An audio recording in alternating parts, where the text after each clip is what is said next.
다시 한번 인사합니다. 메리 크리스마스. 우리 주일날 나눴던 말씀으로 한번 같이 고백합니다. Faithful Christmas. 지난 주일 설교 때 아기 예수님을 경배한 양치기 목자들을 소개했습니다. 믿음 충만한 크리스마스, Faithful Christmas가 되기 위해서는 양치기들이 가졌던 신리와 소망, 순종이 있어야 기쁨이 있는다고 그랬습니다. 그래서 이 양치기들은 세상에서는 별 볼 일 없을지 모르겠지만 가장 먼저 이 땅에 태어나신 메시아를 만나보는 축복과 그 능력을 받고 또한 그들이 나가서 복음을 전했습니다. 여러분, 하나님 안에서 인정받는 것, 칭찬받는 것, 축복받는 것은 세상의 가치가 아닙니다. 오늘 여러분들 이 아침에 이 성탄절에 하나님 전에 오신 여러분들 축복합니다. 이 텍사스도 성질나면 무서운 것 같습니다. 천둥번개 치니까 장난이 아니에요. 저희가 살고 있는 아파트가 한 수십 년 됐대요. 그래서 좀 낡은 아파트인데 비 떨어진 소리가 천장을 두드리는데 장난이 아닙니다. 그래서 여기도 한 성깔 한다 이렇게 했습니다. 어쨌든 감사합니다. 사람들은 세상으로 놀러 가지만 또 이렇게 하나님 전에 오신 분들 환영합니다.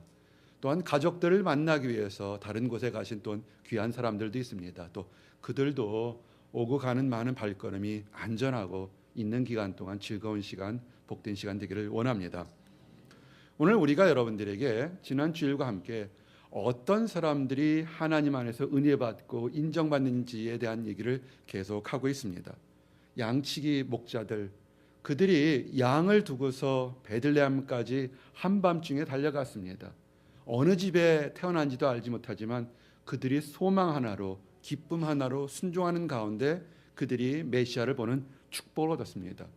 축복을 가진 사람은요, 인생이 달라집니다. 오늘 동요 형제가 아주 멋진 찬양했습니다. 복음을 전하러 왔지만 드려 잔뜩 은혜 받고 돌아간다는 얘기를 했습니다. 그들은 궁금해서 기쁜 소식을 찾아보고 확인하러 왔지만 이 세상 어떤 것보다 가장 귀한 선물을 받았습니다. 아마 양치기들, 그들의 삶은 고단했을 겁니다. 그렇지만 그 말씀에 순종하고 믿고 실천하는 바람에 아마 인류 역사상 이 크리스마스가 기록되는 날까지 그들은 아마 가장 인정받는 축복된 사람이 될 겁니다. 그리고 한 가지 그들이 더 칭찬받는 이유가 하나가 더 있습니다. 한번 따라 하시기 바랍니다. 복음 전도, 기쁜 소식을 나누자.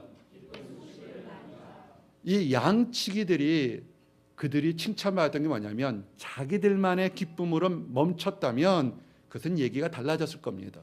그런데 그들이 그 기쁜 소식을 자기에게만 멈추지 않고 다른 사람들에게 나누어져서 위대해졌습니다. 누가복음 2장 20절의 모습이 이렇습니다. 목자가 자기들에게 이르던 바와 같이 듣고 본 그 모든 것을 인하여 하나님께 영광을 돌리며 찬송하며 돌아가니라. 아멘. 그러면 우리도 양치기들처럼 축복될 수 있습니다. 앞에 부분은 달릴지언정 뒤에 부분만 같으면 우리는 축복합니다. 우리의 삶이 힘들지언정, 우리의 삶이 어려울지언정 하나님께 영광을 돌리며 찬송하며 돌아가리다. 아멘. 그럼 우리는 축복받는 사람들입니다. 아멘. 오늘은 이스라엘 사람들이 아니면서도 메시아가 이 땅에 오신 것을 기뻐하고 경배했던 동방 박사들에 대한 얘기를 또 하기를 원합니다. 또한 이때 같은 이스라엘 땅에 있었으면서도 예수님이 탄생을 목격하면서도 함께 그 기쁨을 누리지 못한 또 다른 한 부류의 사람들을 이렇게 대조해서 나눠보기를 원합니다. 그래서 여러분들은 축복에 있는 곳에 있기를 원하고 어리석은 곳에 있지 않기를 원합니다. 그래서 예수님이 이 땅에 태어났을 때 예수님을 만났던 두 종류의 사람들을 나눠보면서 진정한 성탄절의 의미가 무엇인지 나눠보기를 원합니다. 그 첫 번째는 헤롯 대왕입니다. 메시아가 이 땅에 오실 것이란 예언은 이 구약에 참으로 오랜 기간 동안 예언되어 있었습니다. 수천 년 동안 예언되어 있었습니다. 얼마나 히브리 백성 중에 전 세계를 다스릴 왕이 온다는 이 메시아 사상은 히브리 사람들, 현재 이스라엘 사람들뿐만 아니라 이방인들에게도 널리 전해졌습니다. 그 메시아 사상은 참 멀리까지 퍼져 있었습니다. 헤롯 대왕 때 동방의 박사들이 예루살렘에 찾아왔습니다. 오늘 우리가 읽었던 마태복음 2장 1절에서 언급된 헤롯 대왕에 대한 얘기를 먼저 하려고 합니다. 헤롯 대왕 때 동방 박사가 찾아왔다 할 때 그 헤롯 대왕이 누군지를 얘기하기를 원합니다. 헤롯 대왕은 혈통적으로 유대인이 아닙니다. 그는 에서의 후손입니다. 야곱과 에서의 후손인 이두메인입니다. 이 이두메인들의 특징은 뭐냐면 늘 열등감에 사로잡혀 있었습니다. 히브리 사람들, 이스라엘 사람들은 하나님의 선택을 받은 사람들이었고, 에서는 떡한 그 팥 한 축에 장자의 그 권리를 팔아먹고 자기가 어리석음에 의해서 축복에서 밀렸던 그 에서의 후손들은 늘 그래서 열등감 속에서 이스라엘 백성들을 질투하고 시기했습니다. 현대말로 얘기하면 축복받는 성도들을 어떻게 하면 트집 잡고 어떻게 하면 회방을 향한 그런 종류의 사람들입니다. 이 헤롯 대왕, 영어로는 아주 멋있습니다. Herod the Great 이렇게 되어 있습니다. 마치 알렉산더 같은 대왕처럼 앞에 대왕자가 붙었습니다.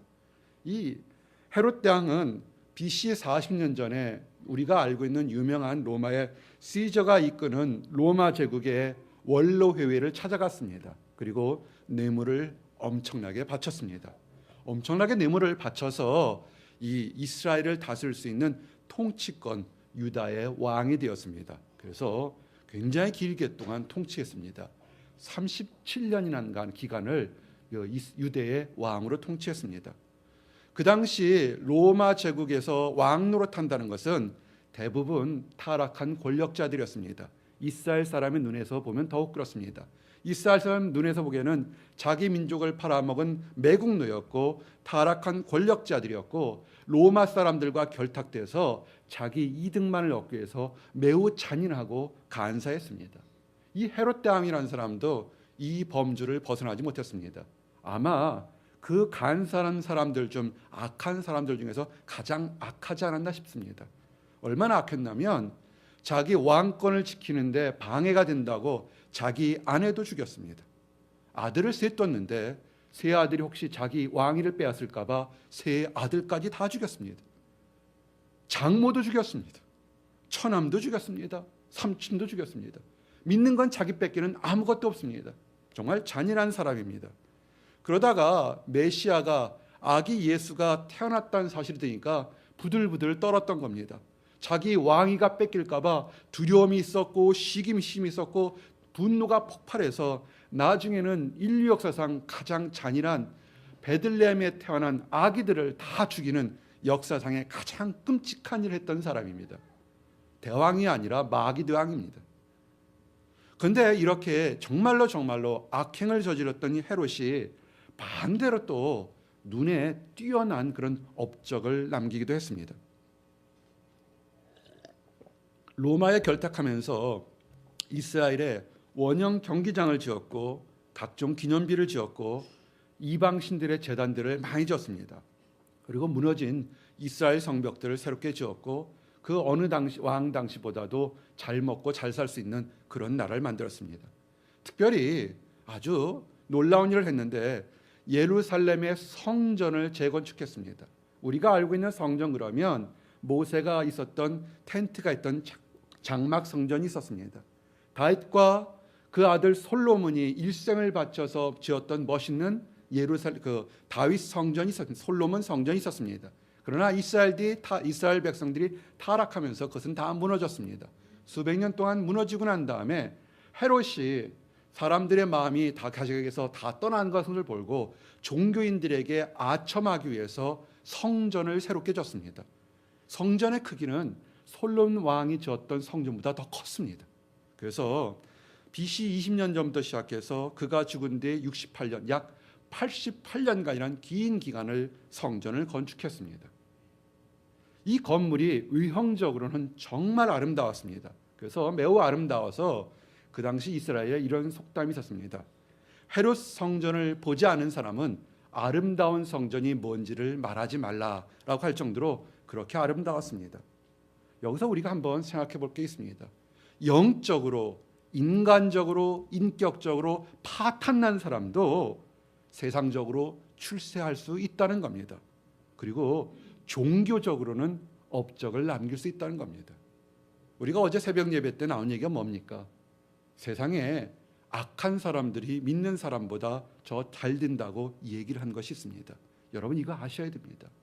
인격적으로 파탄됐고 세상적으로 악한 사람이 때로는 종교적으로는 엄청난 일을 할 수 있습니다. 그런데 딱 헤롯이 하나 한 가지를 못했습니다. 진실하게 영적으로 스피리추얼리 그가 하나님 앞에서 한 것은 아무것도 없습니다. 우리가 한번 이 성탄절에 심각하게 생각해 볼 건 뭐냐면 종교적으로 내가 아무리 많은 일을 했다 할지라도 그것이 하나님 보시기에 영적으로 올바르지 않으면 그는 구원을 받을 수 없다는 것을 알아야 됩니다. 헤롯 대왕은 축복이 있었던 사람입니다. 인류의 역사상에 이스라엘 역사상에 수많은 왕들이 지나갔지만 자기 왕 때 메시아가 이 땅에 태어났는데 그는 알아보지 못하는 가장 어리석은 짓을 했습니다. 오히려 그 메시아를 죽이려고 직접적으로 칼을 든 가장 잔인하고 바보스러운 사람입니다. 여러분 영생이 뭔지 아십니까? 하나님의 뜻이 뭔지 아십니까? 영적으로 성장했다는 것은 단 한 가지입니다. 요한복음 17장 3절의 말씀입니다. 영생은 곧 유일하신 참 하나님과 그를 보내신 자 예수 그리스도를 아는 것이니라. 아멘. 사랑하는 성도 여러분, 여러분은 예수님이 누구신지를 아십니까? 아멘. 그러면 여러분들은 이 미국 땅의 가장 최고의 대학에서 수학한 사람보다 더 지혜로운 사람입니다. 아멘. 이 미국 땅에서 가장 많이 가진 부자들보다 여러분은 더 큰 부자입니다. 아멘. 텍사스에 기름 많다고 자랑하지 마세요. 잘못하면 지옥불에 탈 때 연료밖에 쓸 게 없어요. 우리가 더 부자입니다. 아멘. 오죽했으면 제자들이 영적인 눈이 멀어서 예수님께 와 예수님 저 성전 좀 보세요. 성벽 좀 보세요. 아름답지 않습니까? 그랬습니다. 한번 따라하세요. 하나님 안에서 영안이 열리자. 하나님 안에서 무엇이 옳고 그른지를 좀 아는 눈이 좀 있어야 됩니다. 제자들이 예수님을 그렇게 따라다니면서도 눈의 화려함과 같이 정말 하나님 안에서 하나님이 원하는 것이 뭔지를 보지 못했습니다. 제자들은 겉으로만 화려해서 그 화려함을 오히려 예수님께 같이 얘기하면서 예수님도 동조하기를 원했습니다. 그런데 예수님은 그 화려함 속에 썩어져 있는 더러운 것, 추한 것, 피 흘린 것, 원망하는 것을 다 보고 있었습니다. 그래서 예수님은 말씀하시기를 저 아름다운 성전이 수십 년 동안 지은 성전이 하나님 때에 망할 것이다. 돌 위에 돌 하나 다 남지 않고 다 무너질 것이라고 예언했습니다. 그 예언은 그대로 역사적으로 다 이루어졌습니다. 마태복음 24장 1절에서 2절.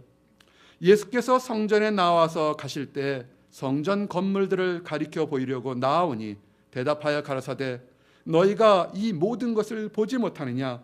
내가 진실로 너희에게 이르노니 돌 하나도 돌 위에 나지 않고 다 무너뜨리우리라. 아멘. 그 성전은 헤롯 땅의 성전은 로마 장군 디도 장군이 와서 모든 것을 다 무너뜨려졌습니다. 지금 남아있는 성벽 일부만 벽만 하나 통굽의 벽만 남아있지 그것은 다 무너졌습니다.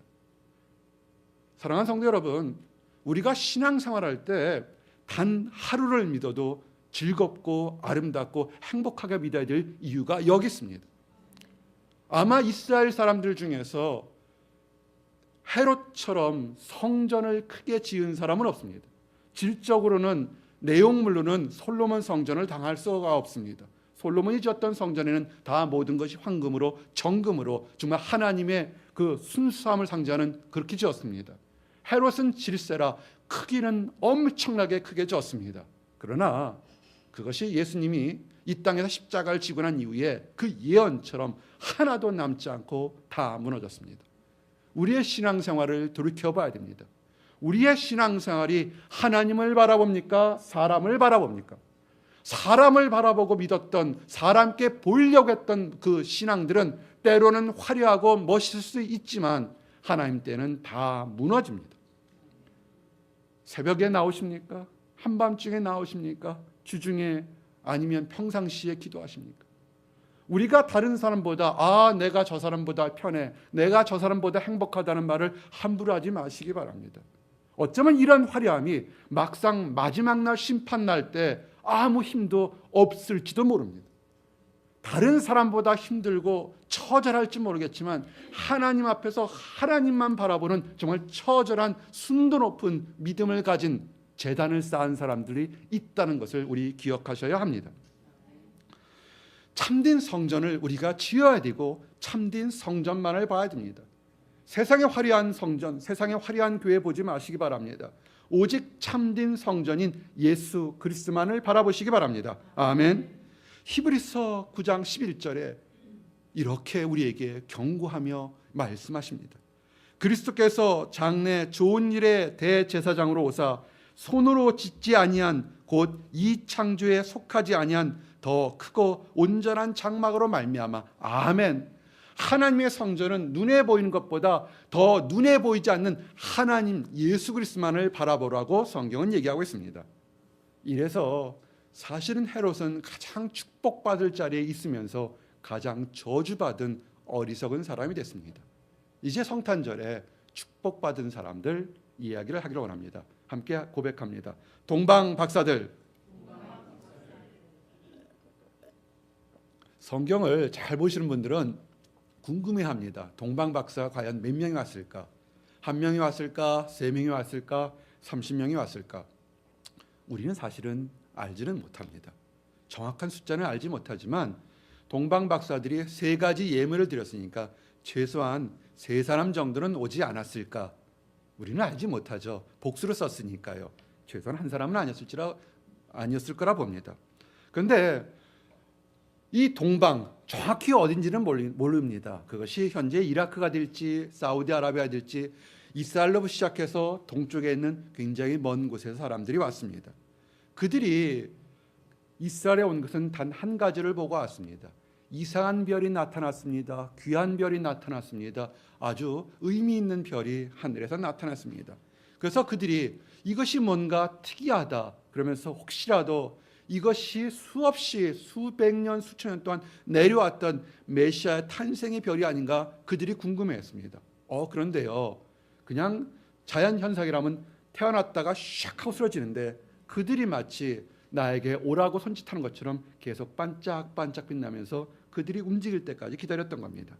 그래서 그들이 그 별의 인도하심을 따라 동쪽에서 서쪽으로 그냥 그 별만을 보고 쫓아왔습니다. 온 것이 예루살렘입니다. 이스라엘의 수도입니다. 드디어 이제 메시아가 이 땅에 태어날 때가 됐구나 그들이 생각했습니다. 동방 박사들이 그 당시에 왕이 있던 예루살렘에 와서 묻습니다. 동방 박사들의 생각은 별이 이 땅에 태어난 것, 메시아는 이스라엘의 왕으로 생각하는 것이 자연스러운 생각입니다. 그래서 많은 사람들을 붙잡고 묻습니다. 유대인의 왕으로 태어나신 이가 어디 있느냐? 내가 그 사람을 보고 경배하리라. 다 묻는 사람들을 보고 묻습니다. 근데 신기하게 예루살렘 사람들은 자다가 봉창 두드린다고 이게 무슨 소리인가 하고 이렇게 궁금해하는 겁니다. 마태복음 2장 2절에 그 모습이 이렇게 설명됐습니다. 유대인의 왕으로 나신 이가 어디 계시뇨? 우리가 동방에서 그의 별을 보고 그에게 경배하러 왔노라. 아멘. 유대인들은 정말 아주 오랫동안 메시아가 이 땅에 오시기를 기다렸습니다. 그리고 또 언젠가는 그 메시아 한 사람이 이 땅에 오면 이스라엘 민족뿐만 아니라 온 세상의 민족을 구원할 거라는 그 믿음이 얼마나 강했냐면 전 세계에 이미 다 퍼졌습니다. 유대인뿐만 아니라 흩어진 유대인들을 통해서 이방 사람들에게도 잘 알려져 있었습니다. 그래서 이와 같은 믿음은 이방 사람들에게 알려져 있기 때문에 동방 박사들은 자신을 인도해 준 그 별의 주인이 유대인의 왕이라고 믿었던 겁니다. 이것은 이방인들에게도 예수님은 유대인의 왕이라는 것이 예언될 것이 실현된 역사적인 사실입니다. 자, 이제 문제가 생겼습니다. 동방 박사의 출현이 헤롯 대왕과 예루살렘 사람들을 완전히 마음을 뒤집어 엎었습니다. 당황하는 사람, 기뻐하는 사람, 불안해하는 사람, 참 많은 사람들이 있었습니다. 헤롯은 어땠을까요? 헤롯은 메시아가 오는 것을 원하지 않았습니다. 그가 원하는 것은 천년 만년 살지도 못하고 얼마 살지도 못하는데 자기의 왕권만을 생각했습니다. 그는 수없이 많은 선지자를 통해서, 말씀을 통해서, 이스라엘의 똑똑한 사람 통해서 얘기했던 그 예언을 하나도 알지 못하고 하나님의 큰 사랑과 계획을 전혀 알지도 못했습니다. 안다고 해도 듣기 싫었고 행동하는 것을 원치 않았습니다. 정말 어리석은 사람입니다.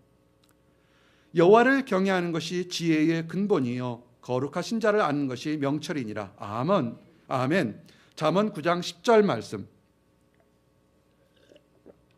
이 말씀을 그가 히브리 사람들이면 다 알 텐데 그는 전혀 인정하고 싶지 않았습니다.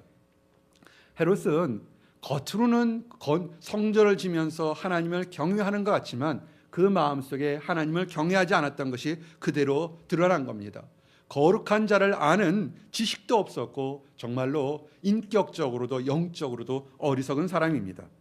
얼마나 당황했겠습니까? 얼마나 놀랐겠습니까? 근데 그는 겉과 속이 달랐던 사람입니다. 그리고 거짓으로 얘기합니다. 동방박사들을 불러서 아주 소근소근 얘기합니다. 아주 다정하게 얘기합니다.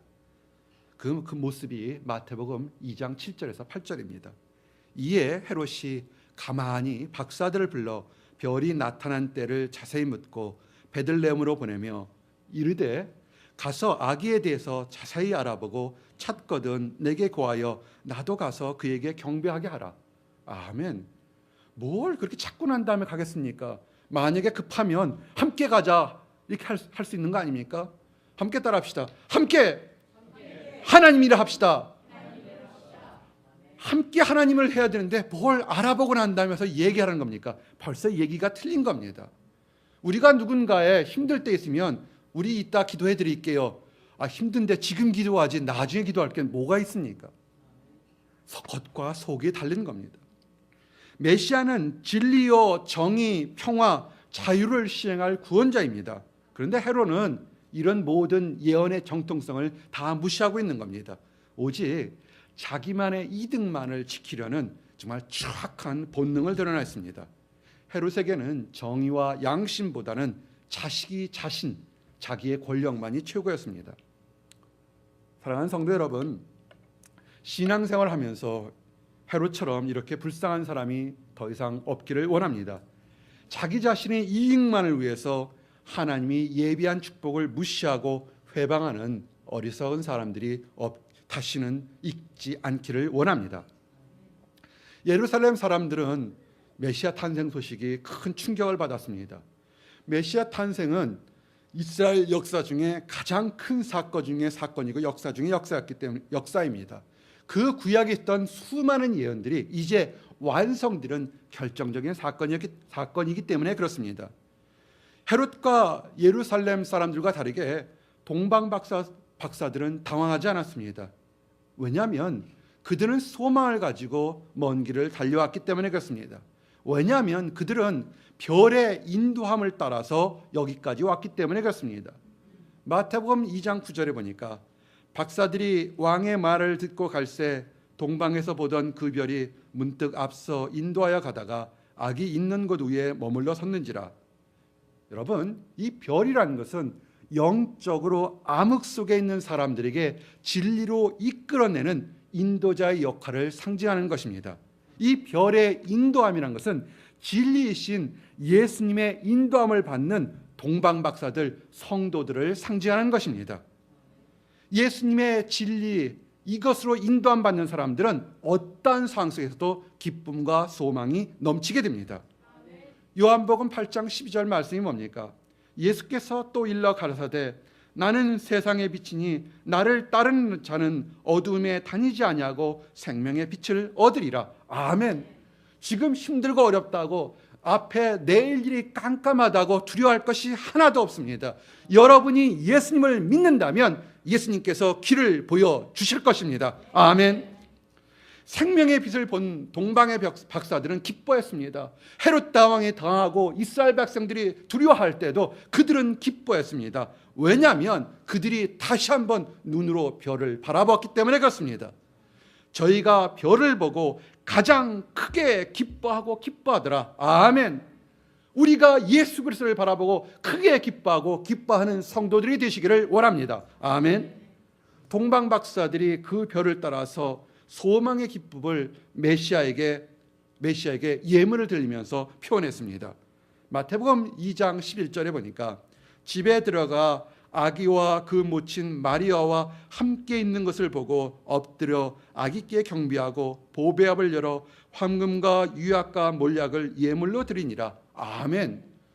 옛날이나 지금이나 귀한 사람, 사랑하는 사람, 멋진 사람, 내 마음에 존경이 넘치는 사람 만날 때는 우리가 예물을 드리는 것은 지극히 상식적인 것입니다. 이 동방 박사들이 드린 예물에 대해서 좀 설명하기를 원합니다. 동방 박사가 황금을 드렸습니다. 황금이라는 것은 동서를 막론하고 과거와 현재를 막론하고 굉장히 가치 있는 것을 의미합니다. 가장 귀한 것을 의미합니다. 황금은 쉽게 변하지 않습니다. 황금은 불변하는 것이 특징입니다. 사람들이 금을 좋아하는 것이 변하지 않기 때문에 시간이 지나도 가치가 그대로 있기 때문에 이 황금을 좋아합니다. 이 황금은 세월이 흘러가도 변하지 않는 예수님의 왕권을 상징합니다. 유향을 드렸습니다. 유향은 아라비아 지방의 그 관목 나무에서 나오는 향기로운 송진입니다. 이 송진을 드렸다는 것은 뭐냐면 예수님의 아름다운 신성을 상징하는 것입니다. 그 몰약을 드렸습니다. 몰약은 시체를 장사할 때 방부제로 쓰는 겁니다. 이것은 예수님의 죽음과 고난을 상징하는 것입니다. 그들은 알지 못했지만 황금을 드렸고 유향을 드렸고 몰약을 드려서 예수님의 왕권과 신성과 그가 십자가에 죽고 부활하실 그것을 예비했던 겁니다. 사랑하는 성도 여러분, 여러분들도 황금과 몰약과 유향을 준비하시기 바랍니다. 아멘. 이거 상징적인 것입니다. 한번 생각해 보십시오. 오늘 설교의 마지막 핵심이 여기 있습니다. 그 동방 박사들이 아주 먼 거리를 여행했습니다. 베들레헴까지 여행했습니다. 그들은 순례자였습니다. 우리들도 천국까지 내일 갈지 모레 갈지 10년 후에 갈지 20년 후에 갈지, 우리 권사님 앞으로 120년 후에 가시길래요? 우리는 알지 못합니다. 그러나 우리는 순례자입니다. 아멘. 근데 우리 순례자들이 길을 떠날 때 가장 중요한 것이 무엇이냐면, 하나는 별을 바라봐야 되고 예수님을 바라봐야 되고, 그 쫓아갈 때 짐을 줄여야 된다는 겁니다. 한번 따라 하십시오. 하나님 안에서 세상 짐을 내려놓자. 한번 생각해 보십시오. 동방 박사가 별이 1마일, 10마일, 100마일이었을지는 알지 못하기 때문에, 언제 갈지 모르기 때문에 그가 갈 수 있는 것은 가장 쓸데없는 것들은 다 내려놓고 가장 귀한 것, 순례의 길에 필요한 것만 들고 갈 수밖에 없었던 겁니다. 그들은 자기의 짐을 최대한 줄였습니다. 그리고 채워놓은 건 뭐냐면 메시아를 만날 때 가장 귀한 것을 드릴 수 있도록 준비했습니다. 그래서 덩치는 작아도 이 세상 어떤 것보다 귀한 것인 황금을 드렸고 유향을 드렸고 몰약을 준비한 겁니다. 사랑하는 성도 여러분, 우리는 복된 성탄절을 맞이했습니다. 우리는 순례자입니다.